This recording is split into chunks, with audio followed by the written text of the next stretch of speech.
Jadi ini sering terjadi di kalangan para nabi. Jadi ya, kalau selain nabi mungkin tidak akan mengalami momen seperti ini. Ada dialog antara nabi dengan malaikat maut itu. Itu khusus bagi para nabi. Maka Nabi Ibrahim nanya, siapa ente? Kata malaikat maut, saya malaikat maut, mau nyebut nyawa ente. Maka kata Nabi Ibrahim alaihi salam, wah nggak bisa, saya ini Khalilullah, saya ini kekasihnya Allah. Mana ada ceritanya kekasih bunuh kekasihnya, itu nggak ada. Saya ini kekasih Allah, masa saya dibunuh sama Allah? Wong saya kekasihnya kok, mana ada kekasih bunuh kekasihnya? Kata Nabi Ibrahim alaihi salam kepada malaikat maut. Hadirin ikhwati man rahimakumullah, malaikat maut gak punya jawaban karena emang gak dikasih ilmu oleh Allah. Akhirnya beliau kembali lagi ke haribaan Allah dan mengajukan apa yang disampaikan oleh Ibrahim. Ya Rabb, hambamu Ibrahim tidak mau mati. Dia punya alasan, masa ada orang yang kekasih bunuh kekasihnya, itu nggak ada ceritanya itu. Maka kata Allah Azza wa Jalla menjawab, kata Allah, sampaikan kepada Ibrahim bahwa kalimat yang tepat adalah mana ada kekasih tidak mau ketemu dengan kekasihnya. Hadirin ikhwati man rahimakumullah, kematian bagi seorang nabi adalah pintu gerbang pertemuan dengan Allah Azza wa Jalla. Karena terhalang oleh kematian, maka ketika kematian dialami, pertemuan itu menjadi sebuah keniscayaan. Karena bertemu dengan Allah Azza wa Jalla, maka momen kematian adalah momen paling menyenangkan bagi para nabi. Itu Nabi Ibrahim alaihi salam. Oleh Allah Azza wa Jalla, mana ada kekasih yang tidak mau ketemu dengan kekasihnya. Lain lagi dengan Nabi Ibrahim, lain juga dengan Nabi Muhammad sallallahu alaihi wasallam. Ini hadis sahih riwayat Imam Bukhari. Nabi Allah Muhammad pidato di Masjid Nabawi. Beliau pidato dengan sangat penuh perasaan, penuh penghayatan, sampai banyak yang merasa terharu dengan pidatonya Nabi sallallahu alaihi wasallam. Tapi di antara para sahabat hanya satu aja yang menangis, yakni Abu Bakar As-Siddiq radhiyallahu anhu. Saat itu Nabiullah Muhammad menyampaikan sebuah kisah. Kata Nabi, ada seorang hamba ditawari oleh tuannya. Kata Nabiullah Muhammad dalam pidatonya di hadapan para sahabat di Masjid Nabawi. Kata Nabiullah Muhammad, ada seorang hamba. Hamba ini ditawari oleh tuannya dengan dua tawaran. Kata tuannya kepada si hamba ini, yang pertama, kamu mau kembali ketemu dengan tuanmu, atau yang kedua, kamu menikmati hasil jerih payahmu selama bekerja. Kata tuan si hamba ini diberikan dua pilihan, ketemu dengan tuannya, bersama dengan tuannya, atau menikmati hasil jerih payah usahanya selama beberapa tahun ini. Maka si hamba ini, kata Nabi SAW, memilih untuk tidak menikmati hasil jerih payahnya dan memilih untuk ketemu dengan tuannya. Pidato itu selesai, hanya Abu Bakar yang nangis. Hanya Abu Bakar yang nangis. Sampai hadirin ikhwati man rahimakumullah, para sahabat nanya kepada Abu Bakar, Abu Bakar, yang lain kagak nangis, kenapa ente kok nangis? Kata Abu Bakar As-Siddiq radhiyallahu anhu, memang antum nggak tahu yang mana. Yang diceritakan oleh Nabi, seorang hamba yang ditawari oleh tuannya dengan dua tawaran, kembali kepada tuannya atau menikmati hasil jerih payahnya, dan hamba itu memilih kembali kepada tuannya. Hamba yang dimaksud adalah Nabi Muhammad sallallahu alaihi wasallam. Pidato ini menjadi tanda, menjadi alamat bahwa Nabi akan segera pulang ke haribaan Allah Azza wa Jalla, tidak menikmati hasil jerih payah perjuangannya selama 23 tahun. Beliau memilih untuk pulang ketemu dengan Tuhannya, yakni Allah Azza wa Jalla. Nah hadirin ikhwati man rahimakumullah, cerita dua nabi ini menggambarkan bahwa kematian itu momen menyenangkan, Pak. Saya nggak tahu kenapa kemudian kematian dianggap sebagai momen yang paling menyeramkan dalam hidup. Padahal kematian itu momen menyenangkan. Kenapa? Karena dengan kematian seseorang bisa menikmati hasil jerih payahnya selama tinggal di dunia. Dengan kematian seseorang bisa mendapatkan momen pertemuan dengan Allah Azza wa Jalla. Dengan kematian dia bisa selesai dari segala hiruk pikuk duniawi, beban duniawi. Bukankah kematian itu menjadi solusi atas kehidupan seseorang ketika seorang itu beriman dan soleh? Maka hadirin ikhwati iman rahimakumullah, kembali saya tegaskan, bagi orang beriman dan orang soleh, kematian adalah momen menyenangkan. Maka jangan sampai ada orang yang kemudian malah takut dengan kematian padahal dia sudah beriman dan sudah soleh. Maka nanti Bapak Ibu yang Allah muliakan, ada gambaran ketika orang meninggal, di sekitarnya nangis, penuh sedih, penuh haru, tapi yang meninggalnya tersenyum bahagia. Yang meninggalnya bahagia, tapi di sekitarnya pada nangis. Nah, itu ideal, itu kematian yang ideal. Ruhnya bahagia, orang di sekitarnya sedih. Yang paling menyedihkan kan kalau dibalik. Yang meninggalnya sedih, orang di sekitarnya happy. Nah, ini agak nyerem nih. Ini baru serem. Ketika ada orang yang meninggal, dia sedih ketika meninggal, tetapi orang di sekitarnya malah senang. Yang bagus adalah yang bersangkutan yang meninggal happy, yang di sekitarnya sedih. Itu ideal. Maka pilihlah momen yang paling ideal, yang paling menyenangkan yang bisa kita ambil, yakni kita meninggal dalam keadaan happy dan orang-orang di sekitar kita sedih karena kehilangan kita. Nah, saya ingin gambarkan sebagai penutup di poin ini, Bapak Ibu yang Allah muliakan, saya ingin gambarkan bagaimana proses ruh itu keluar dari jasad seseorang. Dan sekali lagi ini menyenangkan. Ini menyenangkan. Hadirin ikhwati man rahimakumullah, hadis ini sahih riwayat Imam Ahmad, diabadikan oleh Imam Ibnu Qayyim Al-Jauziyah dalam kitabnya Ar-Ruh, menjelaskan tentang bagaimana proses ruh itu keluar dari jasad seseorang. Disebutkan dalam hadis Nabi Shallallahu Alaihi Wasallam, ketika seseorang sudah mengalami kondisi sakaratul maut, orang lagi sakaratul maut, tinggal beberapa tarikan nafas lagi orang ini meninggal. Maka saat kondisi tersebut, itu ada rombongan para malaikat membawa kain kafan. Dalam hadis sahih dijelaskan, ketika seseorang sedang mengalami sakaratul maut, maka rombongan para malaikat berdatangan sambil membawa kain kafan. Kain kafan yang dibawa adalah kain kafan yang paling halus yang ada di muka bumi ini dan paling wangi di antara wangian di muka bumi ini. Kain kafannya lembut dan halus. Itu sudah dibawa oleh rombongan para malaikat. Kemudian tidak selang lama, Bapak Ibu yang Allah muliakan, tibalah malaikat maut. Malaikat maut ini duduk di samping kepala orang yang sedang sakaratul maut.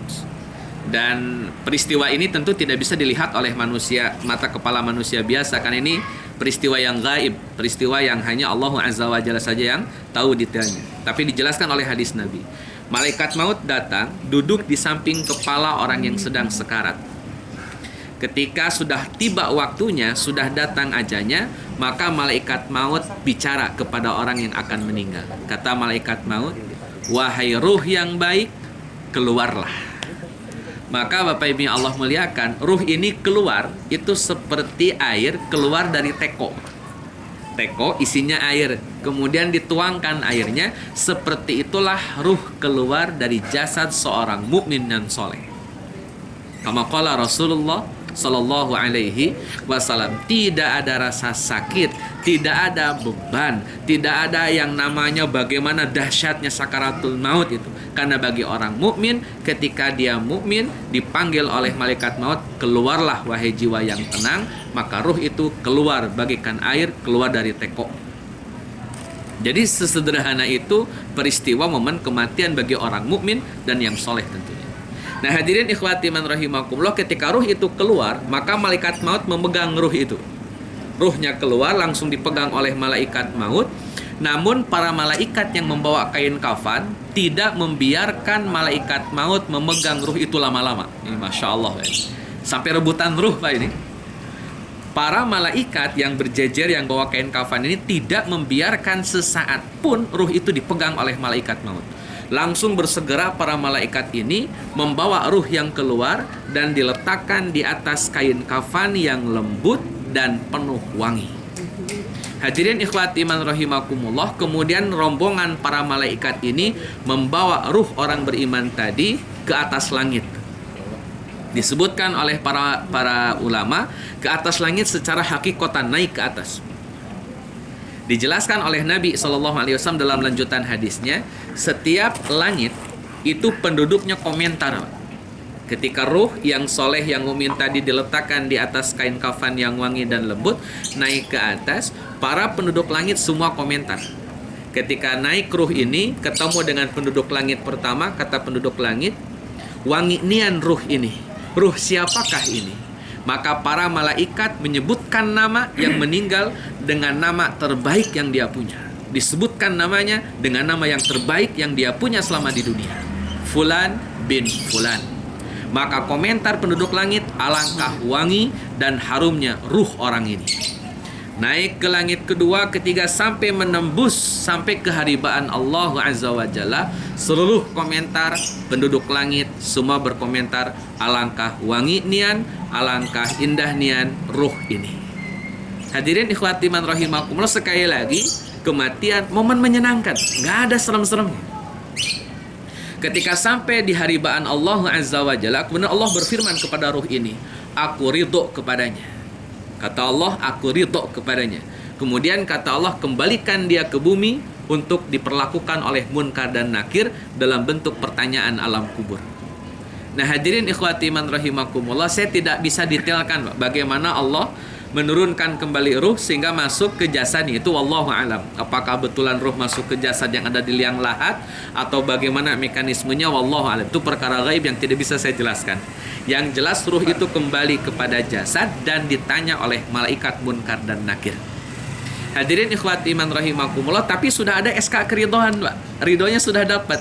Sehingga ketika masuk ke dalam jasad ditanya oleh munkar dan nakir, kemudian mengalami himpitan kubur, maka dalam hadis Nabi SAW, himpitan kubur bagi orang mukmin dan soleh itu seperti seorang ibu membelai kepala anaknya. Yang namanya ibu membelai kepala anak itu nggak ada sakit-sakit, penuh sayang, penuh cinta, penuh rasa bahagia. Itu ibu mengelus rambut anaknya atau kepala anaknya. Seperti itulah himpitan kubur. Himpitan kubur itu ada, sebagaimana sunnah Nabi menyebutkan demikian. Setelah himpitan kubur yang tadi selembut seorang ibu mengelus kepala anaknya, tibalah munkar dan nakir. Bapak Ibu Allah muliakan, munkar nakir mengajukan beberapa pertanyaan, sebagaimana yang sering kita mafhum. Pertanyaannya kan marrabbuka, waman nabiyuka, wamadinuka, dan seterusnya. Maka ruh orang mukmin, ruh orang yang soleh ini bisa menjawab dengan jawaban yang baik. Nah setelah proses pertanyaan selesai, Bapak Ibu Allah muliakan, ini kan gak ada serem-seremnya juga. Pertanyaan saja. Ada yang nanya, dijawab dengan jawaban yang sempurna, selesai. Tidak ada masalah itu. Nah hadirin ikhwati man rahimakumullah, ketika munkar nakir sudah berlalu, maka di kubur ini ada seorang laki-laki. Kalau jenazahnya laki-laki, kalau yang meninggal laki-laki.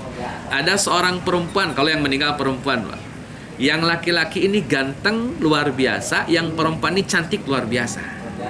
Nah ketika si ruh ini melihat ada yang ganteng atau ada yang cantik, maka ruh ini nanya, antum siapa? Kok ada di sini? Ini kan tempat saya. Kok antum ada di sini? Maka yang wajah ganteng ini menjawab, saya ini amal soleh antum. Saya ini amal soleh anda. Saya ini amal soleh kamu, yang akan menemani kamu sampai hari kebangkitan.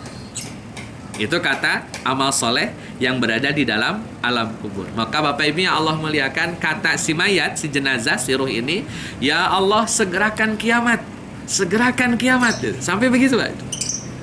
Maka Allah Azza wa Jalla menjawab, nanti dulu, urusan kiamat urusan saya itu. Gak bisa diintervensi. Sudah di alam kubur saja. Nah ini gambaran Bapak Ibu yang Allah muliakan bahwa kematian bagi orang mumin dan orang itu menyenangkan Pak. Menyenangkan. Kita boleh sedih kehilangan saudara kita, orang tua kita, kerabat kita yang meninggal dunia. Kita boleh sedih, itu wajar, manusiawi. Tapi kita yakinkan bahwa orang yang mukmin dan soleh, dia meninggal dalam keadaan menyenangkan. Menyenangkan. Maka jangan sampai dibawa menjadi sesuatu yang sangat menyeramkan. Saya nggak tahu sejak kapan kemudian kematian menjadi menyeramkan bagi orang mukmin. Bagi yang tidak mukmin itu lain persoalan. Itu sudah jelas banyak riwayat bagaimana kematian Abu Jahal, Abu Lahab itu iya. Tapi bagi yang mukmin tidak ada cerita menyeramkan. Orang mukmin meninggal adalah momen menyenangkan. Maka Bapak Ibu yang Allah muliakan, siapapun kita, saya, Bapak Ibu akan dijemput oleh kematian, cepat atau lambat. Dan bisa jadi saya duluan Pak dibanding Bapak Ibu, karena tidak ada ceritanya kematian gara-gara tua. Yang muda juga bisa duluan. Tidak ada ceritanya kematian itu gara-gara orang sakit. Yang sehat malah bisa jadi duluan.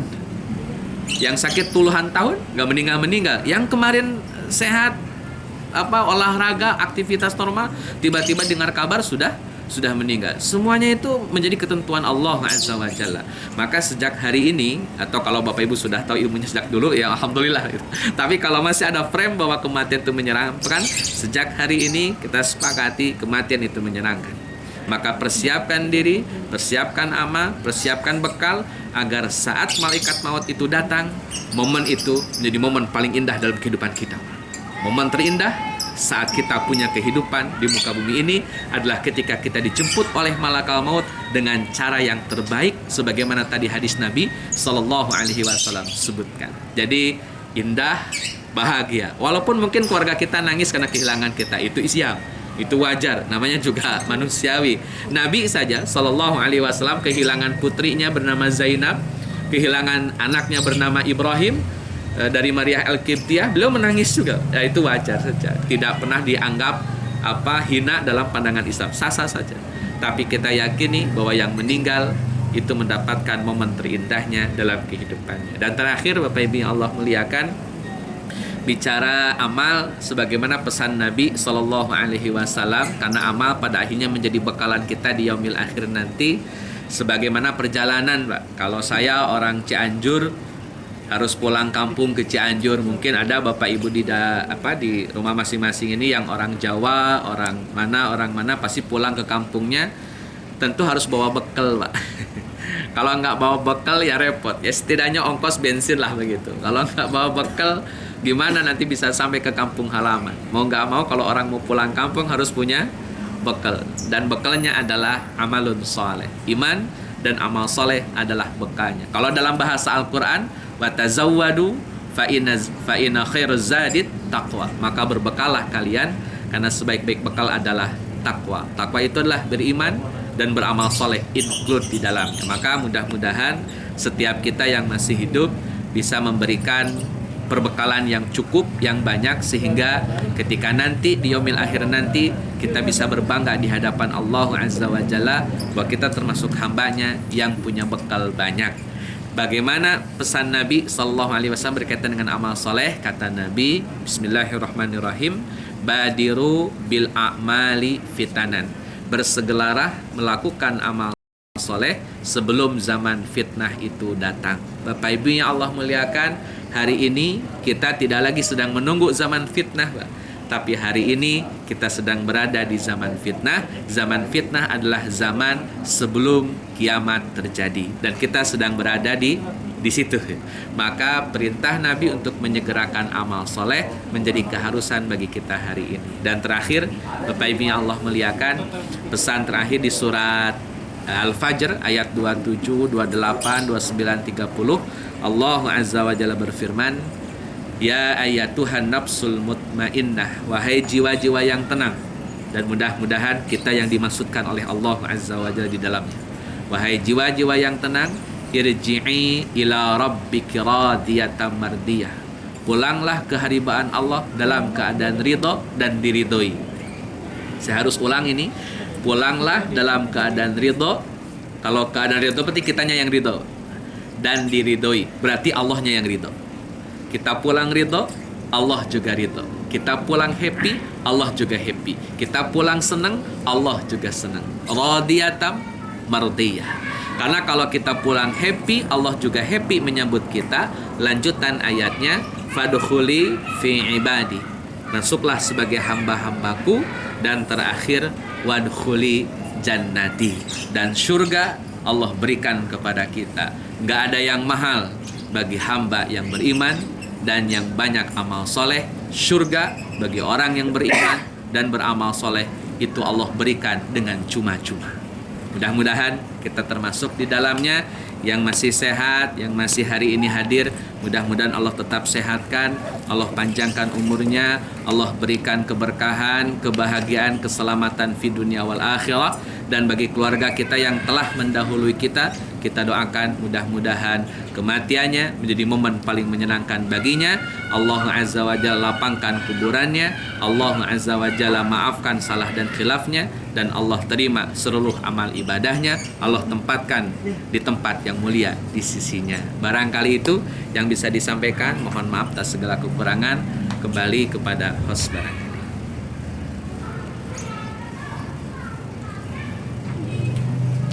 Baik, Bapak Ibu yang Allah muliakan, kita tutup pertemuan kita dengan beberapa baris doa. Sekali lagi berbekal harapan mudah-mudahan Allah Azza wa Jalla senantiasa memberikan keberkahan, rahmah dan maghfirahnya bagi kita semua.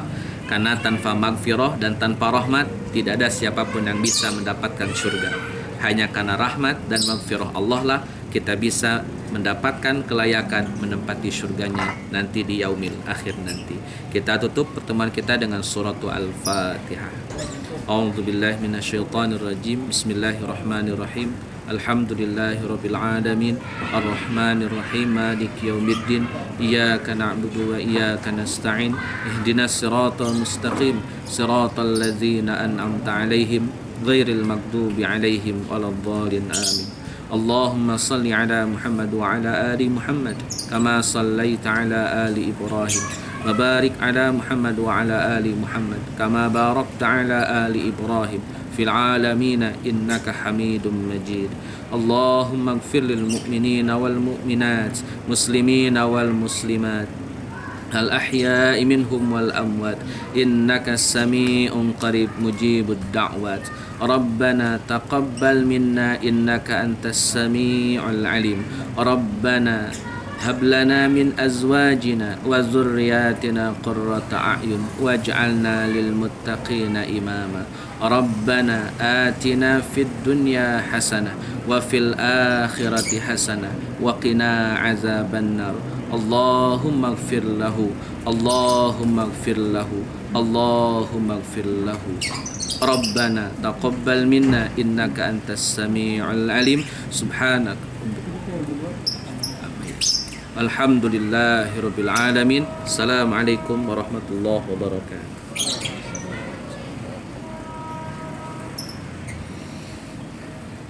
Sami-sami.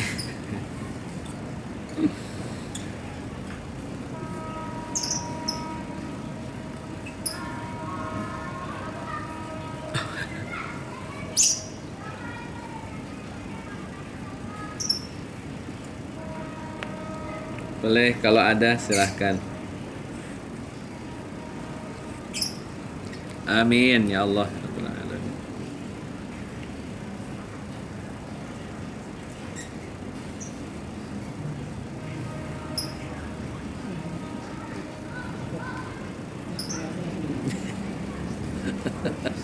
Kalau tidak ada tidak apa-apa. Waalaikumsalam, silakan Pak Haji. Oh siap, siap, ya, siap.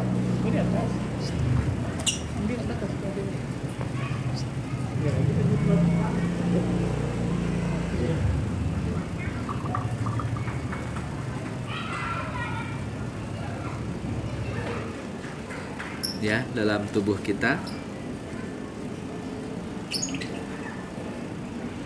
ada ruh, ada jiwa, badan fisik. Baik. Bedanya apa ya?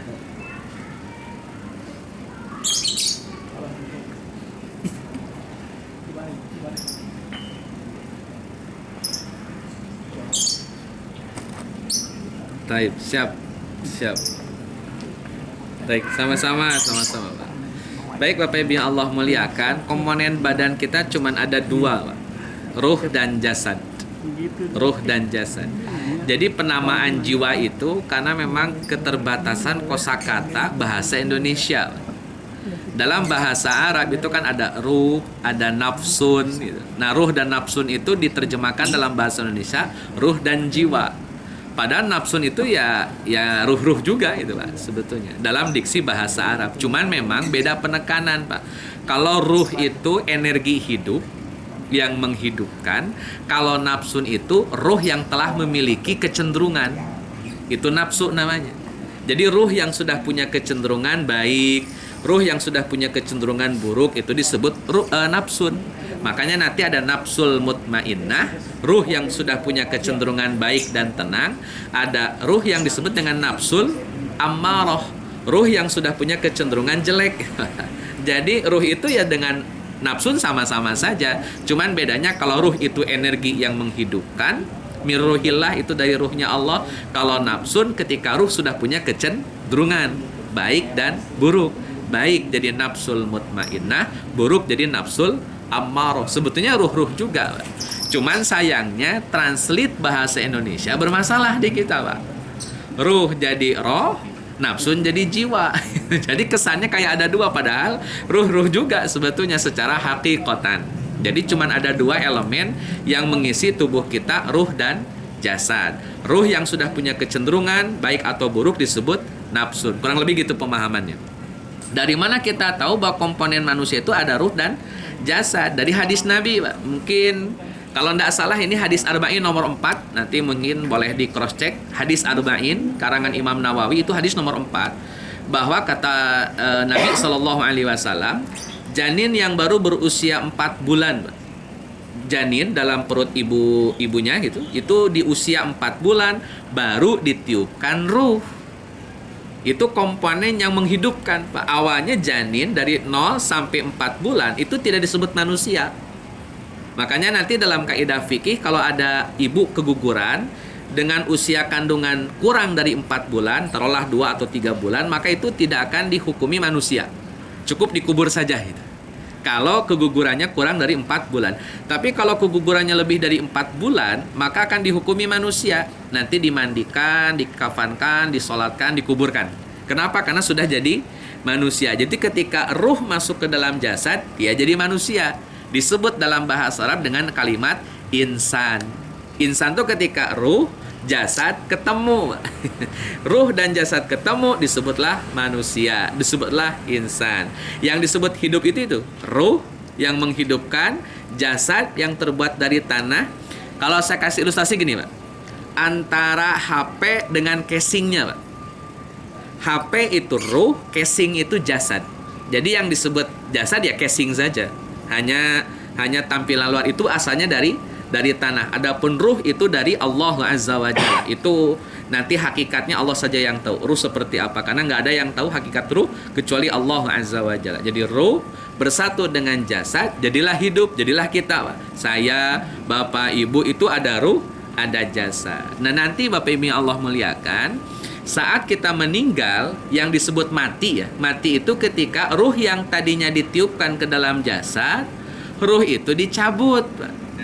Dikeluarkan dari casingnya, sehingga casingnya tidak lagi memiliki ruh. Nah itulah yang disebut dengan mati. Adapun ruhnya tidak pernah mati, Pak. Saya ulang, Pak. Ini jasad, Allah tiupkan ruh yang menghidupkan. Tiup ruh, jasad hidup. Setahun, 2 tahun, 3 tahun, 60, 50, 70, 80, 100 tahun. Ruh dengan jasad bersatu di dunia. Sampai 100 tahun, mungkin 120 atau 130. Ya tergantung umur manusia lah. Datanglah kematian. Bagaimana cara kematian? Ruh yang tadinya ada di dalam tubuh, sekian ratus tahun atau sekian puluh tahun bersemayam dalam tubuh, dikeluarkan. Ruhnya keluar, casingnya kosong dari ruh. Nah itu yang disebut dengan mati. Ruhnya tidak pernah mati, Pak. Ruh yang sama yang Allah tiupkan, ruh itu pula yang Allah keluarkan jadi jasad. Tapi tadi sudah ada kecenderungan baik dan buruk yang disebut dengan jiwa atau nafsun tadi, Pak. Nah ketika nanti, Pak, di alam kubur, casingnya Allah ganti. Di surga, casingnya pun Allah ganti, Pak. Jadi jasad kita hari ini selesai di sini saja. Fisik Bapak Ibu nih, kalau bercermin, fisik Bapak Ibu itu selesai di dunia. Nanti di akhirat diganti lagi. Tahu dari mana bakal diganti lagi? Saya juga belum pernah diganti, Pak. Belum pernah ke sana. Tetapi dari literatur hadis, kata Nabi begini, Pak. Ini Nabi kan ditanya sama, mohon maaf ini, ada nenek-nenek nanya ke Nabi. Ini mohon maaf, Pak. Memang hadisnya nenek-nenek, Pak. Jadi mohon izin. Kata nenek-nenek, Rasul, saya bakal masuk surga nggak, Rasul? Kata si nenek-nenek. Kata Nabi, duh mohon maaf nek, di surga mah nggak ada nenek-nenek. Kan nenek ini sedih, Pak. Karena kesannya jawaban Nabi, nenek ini nggak bakalan masuk surga. Padahal bukan itu maksud Nabi. Si nenek sedih. Nabi nanya ke nenek-nenek ini, Nek kenapa sedih? Tadi Rasul bilang nggak ada nenek-nenek di surga. Berarti saya nggak bakalan masuk surga dong. Gitu. Kata si nenek, bukan begitu nih pemahamannya. Maksud saya di surga itu nggak ada yang namanya nenek-nenek. Nenek tetap masuk surga. Cuma nanti di surga Allah kasih casing yang baru, Allah kasih fisik yang baru, Allah kasih jasad yang baru, yang lebih cantik, lebih menarik. Pokoknya kesempurnaan perempuan lah, Pak. Gimana sih sempurnanya perempuan? Seperti itulah gambaran penghuni surga. nggak ada nenek-nenek, nggak ada anak kecil, semuanya umurnya sebaya. Semuanya umurnya sebaya. Pokoknya di masa-masa muda kayak gimana lah. Pokoknya fisik sempurnanya perempuan kayak gimana, fisik sempurnanya laki-laki kayak. Nah, itulah fisik yang akan kita dapatkan di surga. Dan casingnya beda. Fisiknya beda, Pak. Itu indah. Pokoknya fisik di surga tidak ada yang cacat, tidak ada yang nggak cantik, tidak ada yang tidak ganteng, semuanya cantik, semuanya ganteng. Wallahi, kama qala Rasulullah sallallahu alaihi wasallam. Jadi itu jasad dan ruh gitu, Pak. Jadi jasad, ruh itu yang menghidupkan, jasad jadi casing. Nanti kalau meninggal ya makanya dikubur Pak jasadnya. Kenapa? Asalnya dari tanah, balik lagi jadi tanah, selesai Pak. Jadi casing yang kita hari ini ya selesai saja nanti di dunia. Nanti di alam kubur, di padang mahsyar, sampai di surga nanti Allah berikan casing yang baru. Seperti apa casingnya dan bagaimana rupa casingnya? Ya nanti saja Pak, kita lihat barang-barang di surga nanti, insya Allah ya. Saya kan nggak tahu Pak kayak gimana nanti ya. Barang-barang aja nanti ke surga lah, insya Allah. Sami-sami Pak. Boleh satu lagi, silahkan.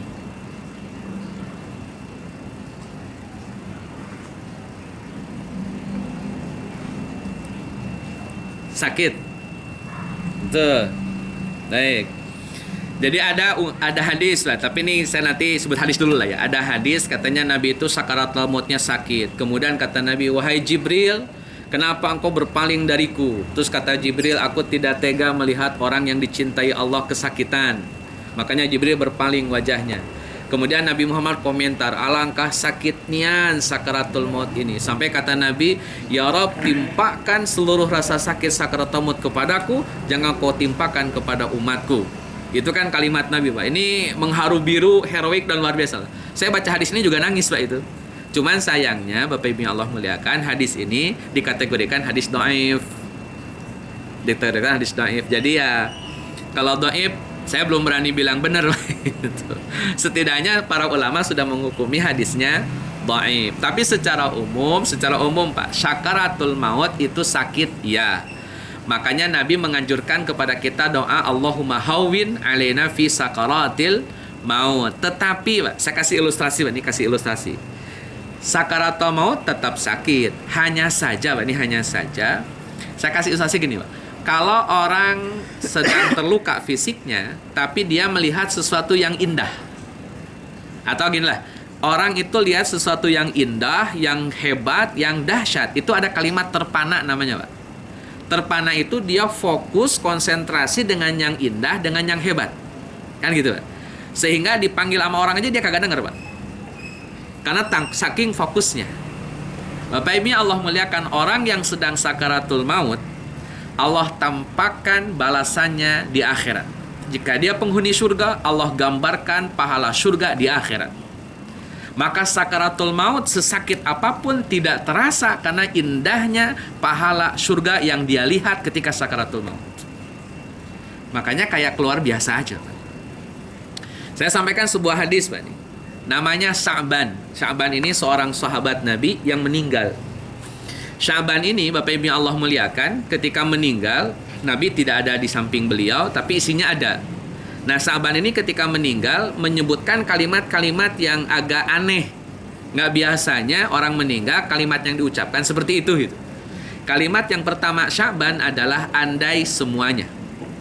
Kalimat kedua andai masih baru. Kalimat ketiga andai perjalanan masih jauh. 3 kalimat ini disebut oleh Sya'ban, kedengaran oleh istrinya, Sya'ban meninggal.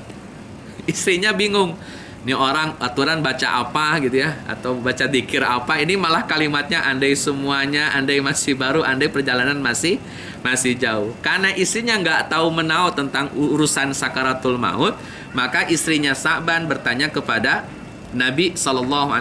Diceritakan, tadi istrinya ceritakanlah apa ucapan yang diucapkan oleh Sya'ban. Maka kata Nabi SAW kepada istrinya Sya'ban, "Wahai sahabatku, suamimu ini punya amalan solih, yang amalan solihnya pahalanya Allah tampakkan saat sakaratul maut." Amal soleh yang mana yang ditampakkan? Kata Nabiullah Muhammad SAW, suatu hari, jadi yang jelasin malah Nabi bukan istrinya.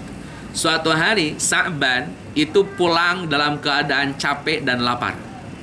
Masuk rumah sudah ada satu roti yang itu cukup untuk makannya Sa'ban.